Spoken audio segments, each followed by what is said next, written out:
Hello and welcome to True North EV. I'm here today with Pierre. The audio's a little wonky today. We're inside of a dealership. We both have masks on, practicing social distancing and best practices, and so audio's not so great. But I did get a chance to chat with Pierre. The audio did get cut off, so I'm going to come back after the little chat, just because the dealership was closing and we had to leave. So I'll come back and we'll discuss from there. Awesome. Enjoy the interview. Hello and welcome to True North EV. I'm here with Pierre at Birchwood BMW, thanks to the manager Steve. And Pierre, if you want to kind of introduce yourself and tell people the craziness that you're doing. Okay, I did study how to make electric cars in Quebec province, and I'm pretty much interested in them, and I did buy for my first EV the Ioniq 2017. I did some crazy stuff around Quebec province, and I did meet a lot of people around and did help a lot of EV users around. And I did make a group on Facebook in French, Grand Voyageur Électrique. So it's to show people what it is and bring people around for the great travels and great distance, to show that it is possible and it's not that of a pain in the ass. So right now I did get a 2 weeks vacation, and I'm just proving out that Montreal, Vancouver, Montreal, in less than 14 days, it's possible. And that's in essentially what everybody calls a city car. And I didn't mention right now that it's a 2019 Ioniq I got, and for 2019 it got 75,000 kilometers on the dash. Okay, the last one I did had an accident with it. And the only car I could rent at that point at Bécomo was actually a F-260 pickup truck, 300 kilometers of Wareham, and I had to put the extra loan and the extra mileage and the 1,005 for, since I didn't bring back the truck over there, and the fuel and all the stuff, and that was crazy over there. So I did asked for electric car rental in Montreal and put a friend in a Tesla S for $640 and unlimited mileage, unlimited recharge. So in 24 hours, we've made 1,600 kilometers in that car. Nice. And after that car have been stolen by another rent, and it did been found back in Italia. Okay. So is the Ioniq your first electric vehicle that you've had? Yeah, it's the first one, but I did. Yeah, you had the 2017 initially. I had the 2017. I did test them before with the Avec, the actual like Miva in Quebec, but they're kind of big over there. We got a big community and crazy stuff. Nice. Now, with your Ioniq, you said you got 75,000 kilometers on it already. Yeah. And when did you get this one that you have, the 2019? When I did get it, it was actually in June 2000, on the 11th of July 2018. So you essentially have, we'll 2 call years. it... 2018. Okay, yeah. It was one of the first Ioniq 2019 on the market. It was actually sold to somebody, but the guy had some strange stuff in his all his files. So the dealership says, no, we're not giving you the keys. And they did find afterwards he had a permit and he wasn't allowed to have a car. He had a case and stuff like that. So they did save the car and post it on a Hyundai Ioniq Quebec. Look, we got a 2019 free. And I said, look, I had a 2017 and it's about to be called wrecked by the insurance. So I'll take it. So that was just perfect timing for you for that. Yes. Yeah. So you have you done long road trips like this before with the Ioniq, or is this your first time to prove? In 2017, I went to Sept-Îles.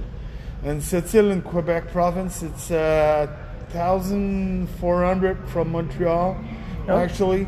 And the half of the road over there has no recharge station, BRCC. And there were some areas that the recharge station level 2 were actually 200 kilometers apart. Nice. So I was damn, and there was actually one person who did that trip before me over there with a Nissan Leaf and with Hydro-Quebec as sponsor. So either way, you both are a glutton for punishment. Yes. So with Quebec, though, there's a lot more DC fast chargers there than probably the majority of your route that you took. How is it driving around in Quebec versus some of these other provinces that you've covered? Actually, the main route is one station to get to the other one. Some parts, they are more than 220 kilometers apart. Just like I did find a remedy of Medicine Hat, because over there it's 220 to go for the nearest 2 station over there, and it was to drive slower. I did 80 kilometers per hour on my way back, and the electricity consumption was actually 9.6 kilowatt hours per 100K. Which is crazy. On my other way, I was at 95 and was just lucky to plug at the 110 charger. But in North Ontario, it's crazy over there. There's nothing, and I did actually took the tow truck to get. And I had to argue with the Hyundai roadside assistance to not bring back my car to the nearest dealer that was 300 something kilometers apart, or to my home. That was actually more than 1,500 kilometers from there, and I asked for the nearest station. So she told me it's 300 kilometers in front of you at Best Western as Sun Country Highway Level 2 charger. I says, no, I'm not looking for that. I'm actually 8 kilometers from the charging station, and I just need 8 kilometers. So, and she did call me back afterwards, and there's no more towing available tonight, maybe tomorrow. So I did call the tow truck company in Marathon. He had a tow truck, yes, but the winch was bad. I said, look, I got a strap. I'll make the climb up your back of your truck, and you're gonna see we're gonna solve my issue tonight. One way or another, we'll get on a truck. Yeah, and we did actually manage all that. And while he was coming, while I had the 400 volt down, the 12 volt went down also.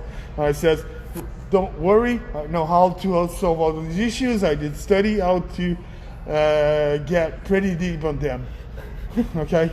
So what apps are you using then to plan this trip? I take it there's probably quite a bit of planning involved on this. Okay, since I've done many crazy stuff around, and the basic joker of running around with an electric car is ABRP, a Better Route Planner. Yeah. This is amazing. That'll help you solve many issues around. You just start from point A and tells where you're going. It's gonna set all the recharge station, the recharge time, the distance and the slopes and all the stuff. And when you go just on the road, just put your phone in the phone holder over there with ABRP open. It tells you how many percentage you might have in your battery at the moment. Yeah. While going on. So when you see you don't have enough, you just go a little bit slower, and there you go, or plan a little recharge. So once you're up the road, like when I was coming over here, not over here, the last station before I've done, I was actually doing 100 on the highway, and I saw I had 10% of backup, and I was on the phone with a friend who actually owns 2 Chevy Bolt 2019, both of them that got $73,000 on each. Okay, he's delivering sausages called kiwi, and look, I did put him in the electricity mode, and he's way down it. Sometimes they argue, look, it's long to charge. Look, well, how much time did you save this summer?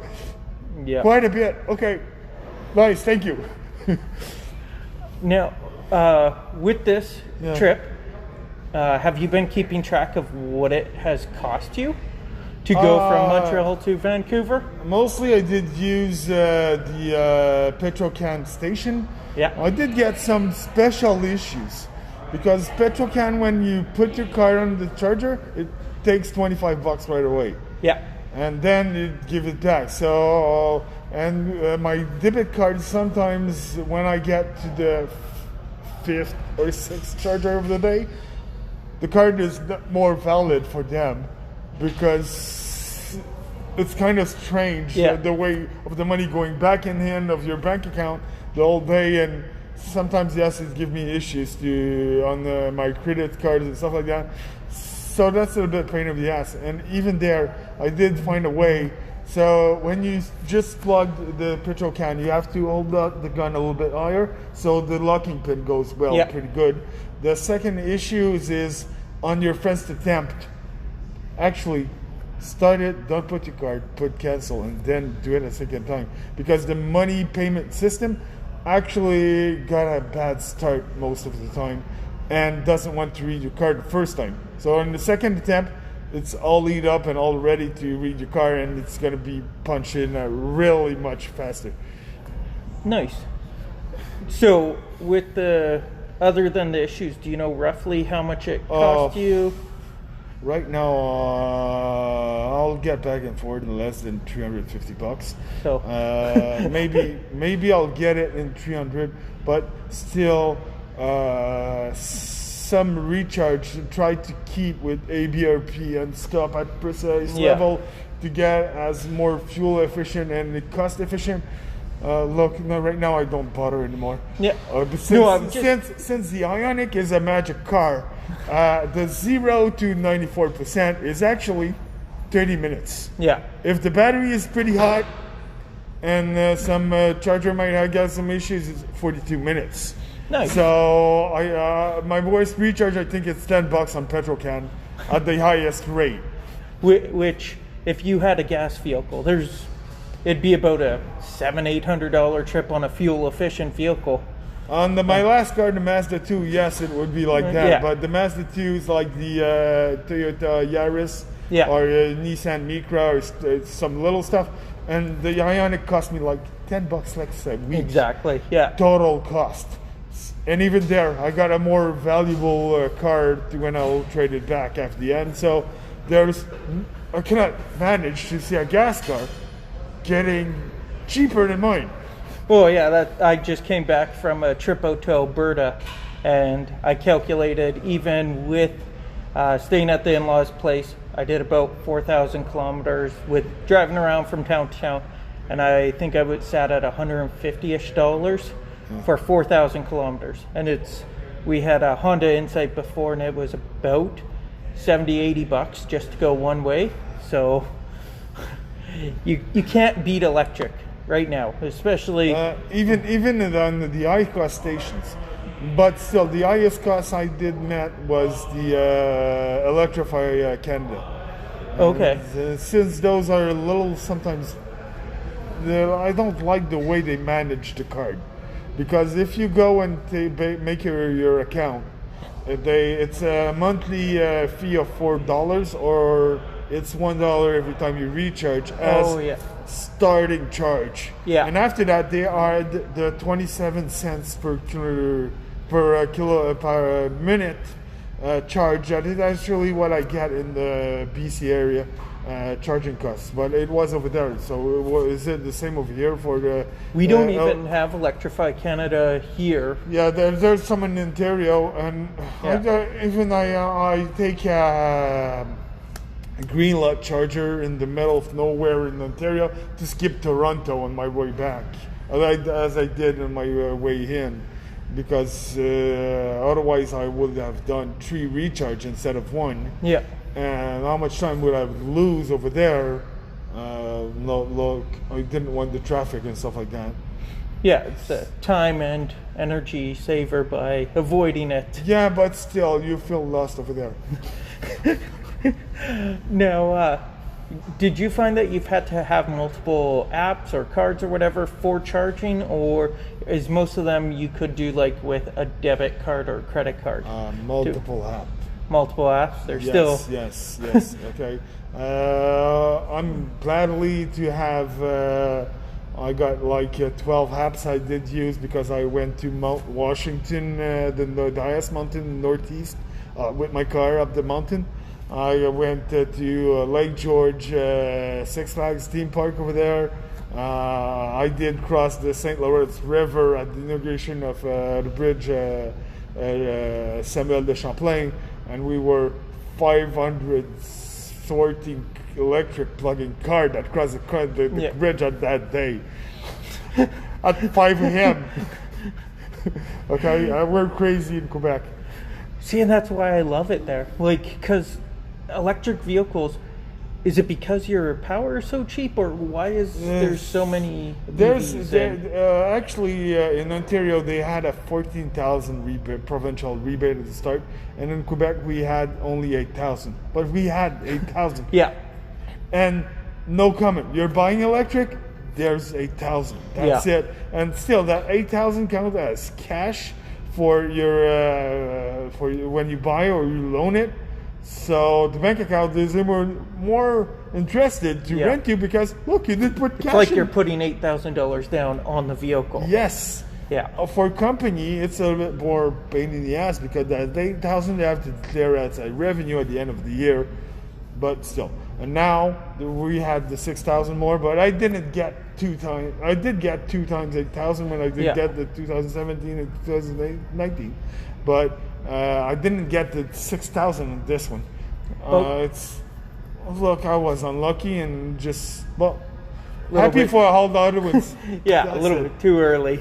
No, but I didn't know about that. Yeah, and still there's some. They're talking to get a rebate on used EVs that didn't get rebate before.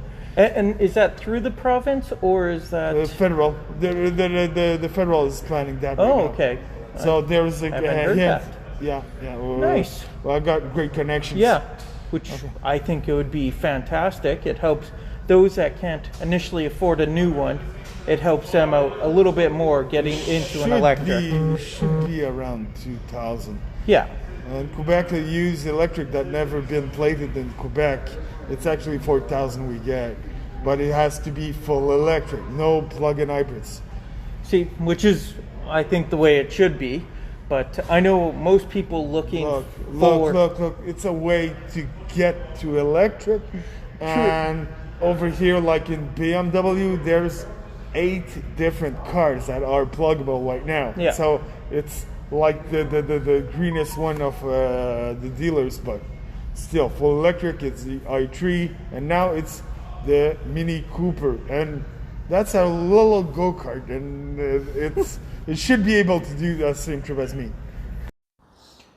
So again, the interview kind of got cut off because the dealership was closing. We did actually move to the Forks in downtown Winnipeg, had some dinner, and we were supposed to continue on with the interview, but we got caught up chatting. But on the plus side, so Pierre did complete the run from Montreal to Vancouver, back to Montreal. He did complete it in 14 days, which was his goal. So he did it on time. And so yeah, he's back. So I'm going to probably be getting in touch with him again later on and ask him how the last, because Ontario was the struggle at the beginning, or the first time round. So contact him and see how Ontario went the second time through. So if you guys do want any updates, you can go follow Pierre or his Facebook group that he created. And yeah, or contact me and I could pass that info on to you. And I highly recommend you guys go check out EV Resources. They got a podcast, they got YouTube, they got Facebook, on Twitter. They also actually, if you, support them on Patreon, for as little as $1 a month, you get access to, they put out a monthly magazine, a digital magazine which there's no way you could get it for $1 anywhere else. And then I also highly recommend you guys go check out Kilowatt. It's a podcast about essentially the news side of electric vehicles, and way more knowledgeable than I am. And you can also support him on Patreon. Again, for $1, as little as $1 a month. So yeah, if you guys want to check me out, and you can feel free to check me out on Facebook or Twitter at truenorthev. And you could, if you want to contact me, you could contact me on email at truenorthev@gmail.com or truenorthevpodcast@gmail.com. They all go to the same spot. And you could, again, reach out to me on Facebook or Twitter also. So with that, I'm going to call it a wrap because it's getting a little windy outside. So I'm not sure how bad the wind is going to be. And we'll talk to you guys later. Have a great day.